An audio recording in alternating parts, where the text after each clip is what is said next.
Another big story we're following right now. Speaker Paul Ryan met with top Trump advisors to discuss tax reform, which has, of course, been a major priority for the president-elect and for the new Congress.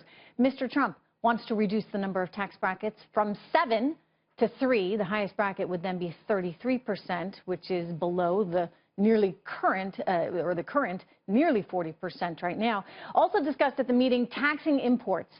Something we have heard Trump hit pretty hard on the past few weeks on.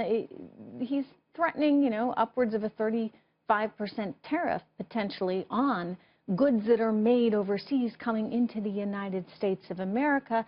And that makes a lot of folks nervous. So how exactly would this all work? Joining me right now, Fox News contributor and Trump economic advisor, Steve Moore. Steve, you've been involved in these meetings. You've been advising him on tax policy. I know you're all for a lower individual and a lower corporate tax. Tell me a little bit about this potential for tariffs.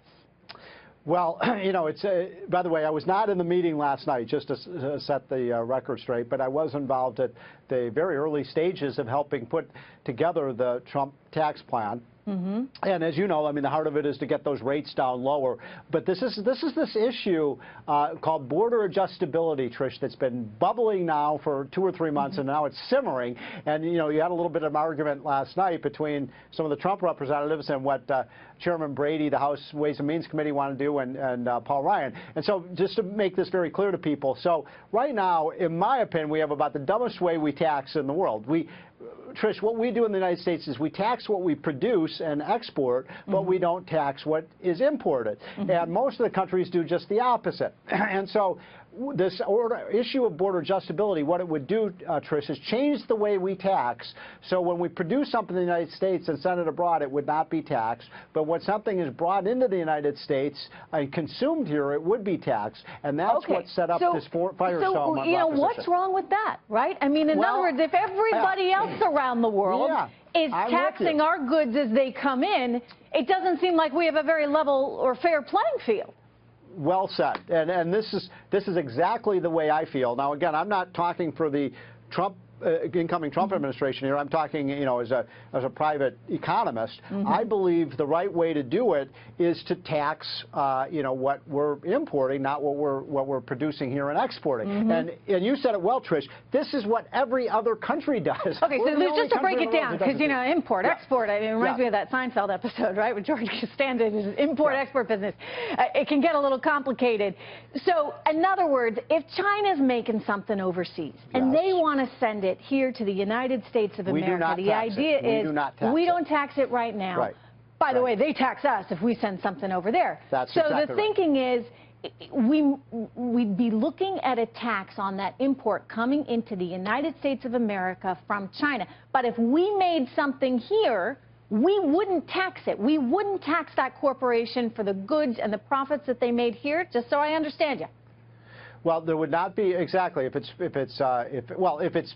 consumed here. In other words, what we're doing is moving more towards a policy where we're taxing where things are consumed rather than where they're produced. So you can see the difference. Yes. So, what happens is, and Donald Trump has a very solid point here. We have all these free trade deals all over the world where we say we won't tax your, imports if you don't tax our imports and so on. But what happens is those countries slap our exports with what's called a value-added tax, Trish, and that's like a tax that they charge at the border. We're the only, again, I'll say this again, we're the only country in the world that doesn't do it, and Trump is right. The rest of the world's kind of laughing at behind our back. Now, let me play devil's advocate for a moment, can I? Because, the school of, sort of free trade and globalization and let's grow the economy and the pie for everyone would say, let's just get rid of all taxes. That's not going to work, right? Because China's not going to, do exactly that, and they're not going to play that game.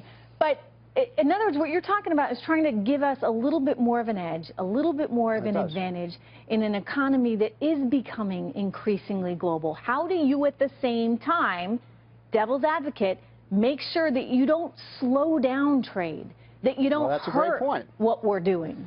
Now, that's a great point, Trish, and what some of the people who oppose the tax policy that I'm talking about, and by the way, which is in the Ways and Means Committee House bill, that they say is, look, there's going to be retaliation. If we impose this tax on, the goods that are imported in the United States, they're going to impose the tax on us. And you know what I say to that, Trish? They already do. Yeah, you're right. So in other words, and some people might say, well, this is violating the trade deal, the World Trade Organization and so on.